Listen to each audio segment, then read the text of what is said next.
Tem participação agora do nosso advogado internacional especializado, né, em direito internacional, Daniel Toledo, da Toledo e Advogados Associados. Daniel, querido, bom dia, seja bem-vindo. Bom dia, Pitoli, bom dia a todos. E aproveitando já a dica, eu estava até olhando aqui, ó, realmente o prêmio está em 1 bilhão e hoje eu vou jogar, porque eu não vou perder essa Powerball de jeito nenhum.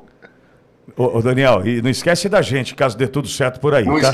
Não esqueço, lógico que eu não esqueço. Eu estava até olhando aqui, quando ele falou, tem 1 bilhão de dólares, eu falei, é verdade, está 935 agora, e ainda corre ainda, vai ter tempo, vai chegar a 1 bilhão com certeza.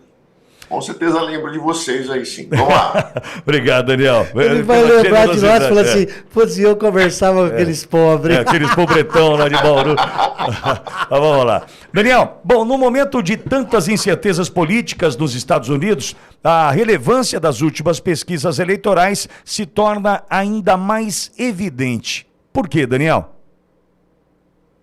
Primeiro porque as ações contra o Donald Trump, elas estão correndo de uma forma muito mais ágeis do que o normal. Eu acho que a gente já viu isso acontecer no Brasil. E outras, elas estão extremamente agressivas, não mais agressivas do que o normal.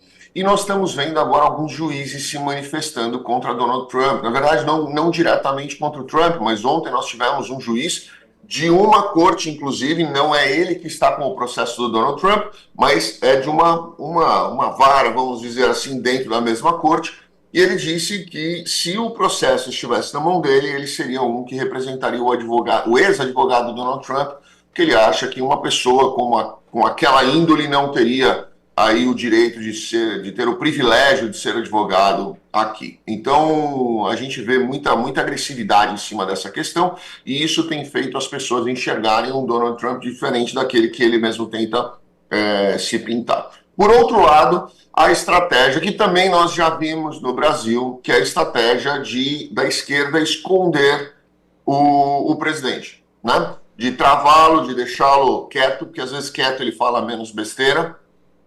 E falando menos besteira, a mídia de esquerda acaba publicando o que é conveniente para ela, né? Nós lembramos muitas vezes do que aconteceu, já aconteceram nas eleições brasileiras, onde muitas vezes o Lula, não vou debater, hoje eu não vou aparecer, hoje eu não vou em tal lugar, amanhã eu não vou em tal lugar, hoje eu não vou aparecer nessa manifestação. E isso fez não com que ele ganhasse novos eleitores, mas com que ele deixasse de perder outros eleitores. Ontem eu, inclusive, vi um vídeo gravado pelo UOL, mais especificamente lá pelo Josias. Josias, com quem eu tenho um extremo respeito pelo Josias, eu tive 3 vezes na minha vida, pessoalmente com o Josias, conversando com ele, apesar de ter diversas diferenças políticas com ele, de ideologia política. Ele é um cara extremamente inteligente, mas ele é um cara de extrema esquerda, né? E ontem eu estava vendo um vídeo dele onde me lembrou bastante alguns canais que eu tenho visto aqui nos Estados Unidos. E quando as pessoas ouvem pessoas extremamente inteligentes falando, elas tendem a considerar aquilo que está sendo dito, né? Então esse é o grande problema. Esse é o grande ponto que hoje a gente vê aqui nos Estados Unidos e que a gente vê Donald Trump perdendo alguns pontos de apoio por causa dele mesmo e o Biden ganhando outros pontos de apoio por causa de pessoas que são inteligentes e que estão comprando a causa de Joe Biden. Sabe Deus por qual razão. Nós vemos aí uma pessoa que eu acho até bem semelhante ao Josias. Caramba, eu fiquei curioso agora aqui, né? Vocês já perceberam que são todos carecas? Né? Porque se você for olhar o Josias de Souza, é careca. O cara lá do Meteoro Brasil é careca. Os daqui também são que estão defendendo o Biden. Há controvérsias, hein? Então, eu tava olhando pra você aqui, eu falei, será que é um infiltrado aqui na conversa? Ô Daniel, não, e tem um detalhe, tem uma rede de fast food do Brasil que até dia 31 agora tá eu vi isso. Né? Você viu isso? Eu vi isso. Pois é. Vai comer de graça lá. Eu tava até pensando, vou pro Brasil, vou alegria dos carecas, mas vamos lá. Então, o Borgo tá falando, não, Bogão. Tem saída também aqui, Você tá cabeludo, Bogô, não vem não. Fala, Daniel. Então, isso tem impactado bastante aqui. A gente tem visto o Biden ganhar força em alguns estados que 3 deles ele já era mais forte mesmo, mas em 2 deles foram 2 surpresas aqui para gente. Agora, Daniel, para quem te ouve agora, o que essas pesquisas podem refletir para aquele que aspira viver ou investir nos Estados Unidos? Honestamente nada, Pitoli, porque Estados Unidos, a economia americana, ela se toca, né? A gente já teve aí muitos presidentes democratas, muitos presidentes republicanos, e a gente vê que a economia, se você lembrar da crise de 2008, aí, né, foi um recorde de recuperação, ninguém esperava que fosse recuperar em menos de 10 anos, ela em 2 anos já estava ali engatada, seguindo a vida dela, e no terceiro ano já estava vida que segue. Então, a economia, ela se toca, independentemente da questão do presidente. Óbvio que a gente vai ter impactos em outros países, isso sim. Se você me perguntar, se entrar Donald Trump, vamos ter uma terceira guerra mundial, se continuar Joe Biden, vamos ter uma terceira guerra mundial, isso com certeza, impacto mundial, com certeza. Mas para quem pensa em entrar nos Estados Unidos, a economia se toca. Aqui a gente pouco sente a intervenção política. Agora, Daniel, falando no cenário internacional, a gente tem acompanhado a Rússia com preocupação. Tivemos o ataque no último final de semana, Estado Islâmico, 115 pessoas mortas, feridos, enfim. Aí, colocando na lista de terroristas, ou grupo terroristas, os que movimentam que fazem parte do movimento LGBTQIA+, enfim. Isso chega aí nos Estados Unidos, de que forma essas informações? Há alguma preocupação ainda exacerbada com relação a Vladimir Putin, Daniel? Sempre tem, né? Sempre tem, sempre tem. Sempre tem essa preocupação e sempre tem aí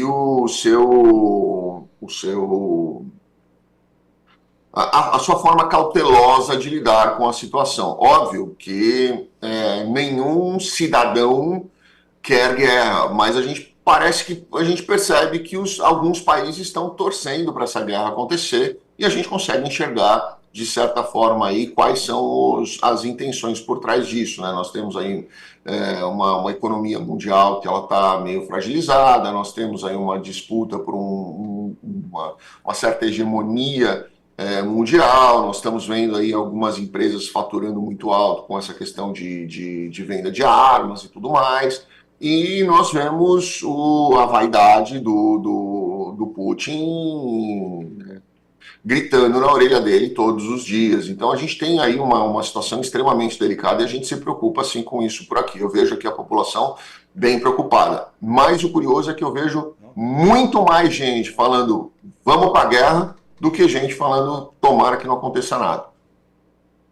Agora, Daniel, começa a se afunilar essa questão eleitoral, voltando à questão Trump-Biden. E eu posso imaginar como a imprensa daí começa a se movimentar também para defender as narrativas, exatamente como aconteceu aqui no Brasil.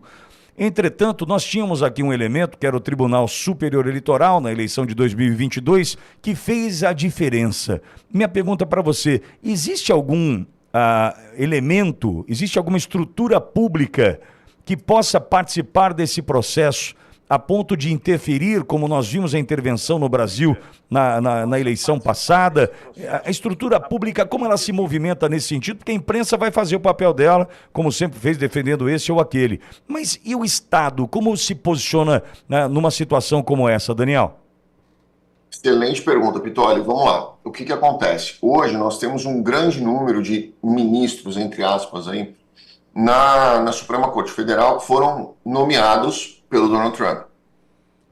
E, curiosamente, no último julgamento ali que houve contra o Donald Trump, essas mesmas pessoas fizeram questão de dizer na decisão delas que elas não estavam absolvendo o Trump dos potenciais crimes que ele possa ter cometido. Eles estavam apenas dando uma decisão técnica sobre ele ser elegível ou não, e que essa decisão deveria ser do Congresso.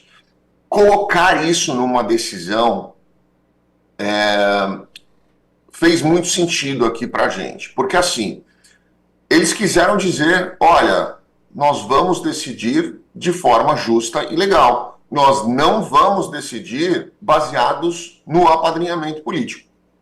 Eles colocarem isso numa decisão, o que era totalmente desnecessário, e eles fazerem questão de escrever isso na decisão deles, deixou muito claro para o país inteiro que não vai ter uma condução legal ou ilegal dos interesses políticos da corte. Eles vão decidir de acordo com aquilo que eles tiverem que decidir e ponto final. O que a lei mandar é o que vai ser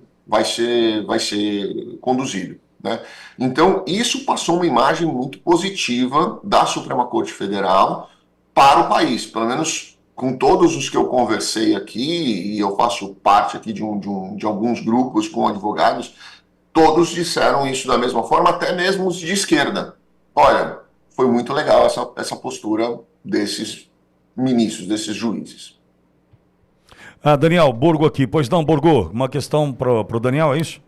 Doutor Daniel, bom dia. Bom dia, Borgo. Uma questão, acho que até meio simples, né? O povo americano sabe quem são os juízes da Suprema Corte? E a outra questão é se esses magistrados, se eles dão entrevistas também em meio de comunicação. Aí funciona assim também? Não, muito boa pergunta. Não é simples, não, ela é muito boa, até, principalmente se for para a questão filosófica dela, ela é muito legal. Não sabem. Se você me perguntar o nome de um dos juízes, não sei te dizer também. Não, mentira, um eu sei, os outros eu não sei te dizer também. Não vejo entrevista deles em nenhum lugar, é muito raro você ver um negócio desse. Eu não me lembro de ter visto. Não, na verdade, eu vi uma entrevista de um deles num caso que foi bem polêmico aqui nos Estados Unidos, mas que não tinha nada a ver com política. Não. Muito boa comparação, faz todo sentido.